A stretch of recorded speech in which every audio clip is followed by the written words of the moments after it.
Welcome to another episode of Business in West Africa. As always, I'm your host, Jim Bauman, and I'm accompanied by David Kpondehou, Yes, founder and CEO of Africa Samurai Consulting. you're welcome, man. In the previous few episodes, we've talked about how to find the partnerships, how to find the right people, going into meetings, a few cultural aspects. In this episode, I wanted to know a bit more about finding your office space. Mm. Your company is set up, you're in Benin now. Now you have to go out and find a space that you want to rent. Where do you start? Do you go to a real estate agent, or do you go to the government? Do you try to find a co-working space? How do we approach it, David? Thank you for the question. See, I think this is pretty easy because getting office space in Benin, I think within 2 days you can already have an office. We're So talking about the cities, right? Just to be clear. Okay. you can have an office because if you contact the real estate agency, it's one of the easier way, like one of the easiest way to get the your office. But there is also the possibility to get co-working space.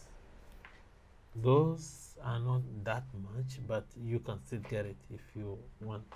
And it can also be through the real estate agency.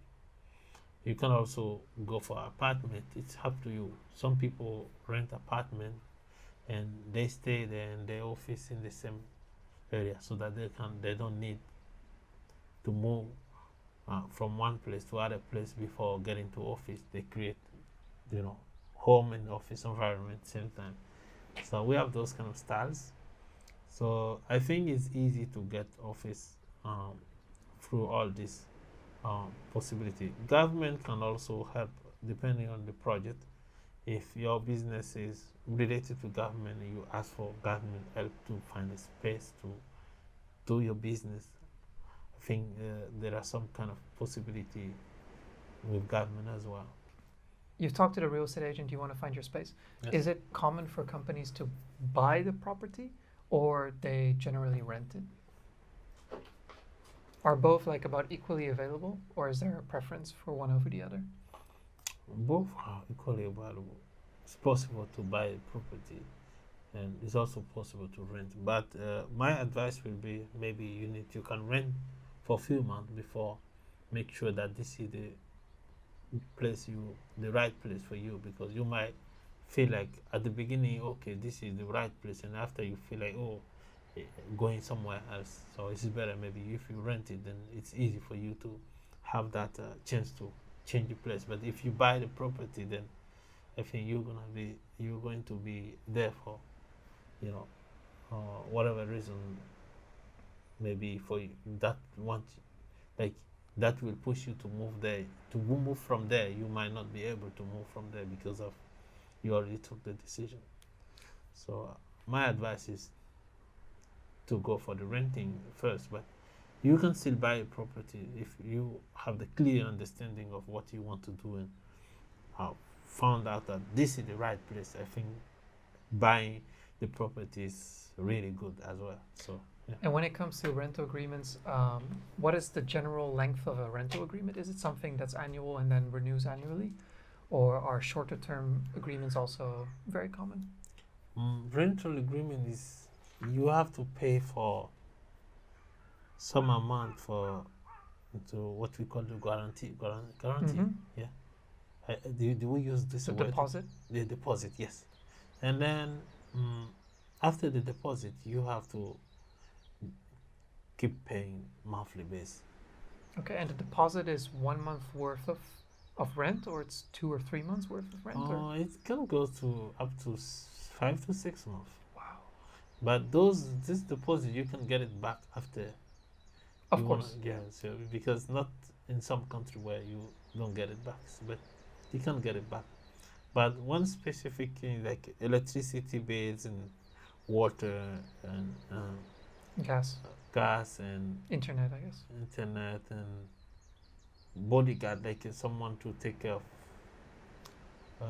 Like a caretaker of the, like a property manager. yes, like someone to security if you need security person for the, because sometimes we have security people to take care of the apartment.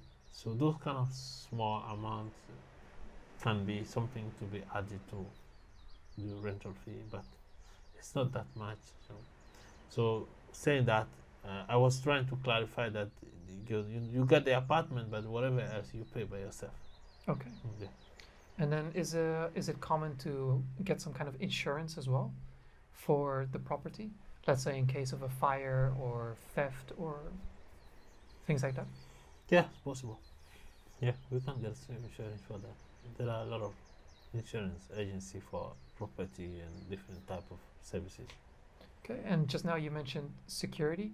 This is actually somebody who tries to prevent other people from coming in, or it's simply somebody who takes care of the property? Yeah, I would say somebody who takes care of the property. Okay. And if you are not there, then this person is there to make sure that no one get in and go out anytime. Right. And then most of the spaces that companies use, they're parts of like taller buildings and you just have a floor, or there's a lot of like separate buildings that everybody just gets their own building. What does it look like? You can have tall building most of the time, but it always depends on your business and what kind of location or building you prefer. Okay. Then David, if you have a client from overseas Yeah. and you want to recommend them to get an office space, Yeah. do you suggest them to get it downtown, Mm. or do you recommend going slightly to the outskirts of the city because the rents might just be so much cheaper there to have an office? It depends on the business style, because it depends on your customer. I will always recommend to be close to your customer, because if your target customer are in the downtown, it's better to be there. And what's the reason for that?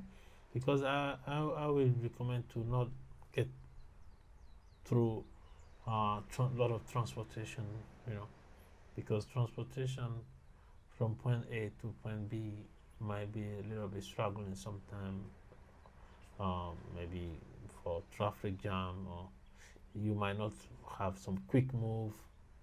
But if you are very close to your customer, then that's how easily you can operate. I would recommend that. But Okay, so it's just case by case. yes, always depend on the business, as I say. Okay. Before we wrap up this episode, do you have any final recommendations regarding office space for our viewers and listeners at home? I think I already said everything. So make sure to clarify what you want with like before you choose the place. And if you want to rent it or buy the property, it's always up to you, and just make sure that you don't change your decision after taking the responsibility to buy, or after buying the property. And then I think with real estate company, within 24 hours or 2 days, I think it's possible to get an office in Benin easily. Okay, so Yeah. there's plenty of office space to go around in Benin still. Definitely. All right. Yeah. It's a chance to go to Benin and start up your company there. Yeah, welcome to Benin. David, thank you as always. For everybody listening Thank and you very watching much. at home, social handles as always down below in the description. If you have any questions for us, feel free to leave us a comment or message us directly.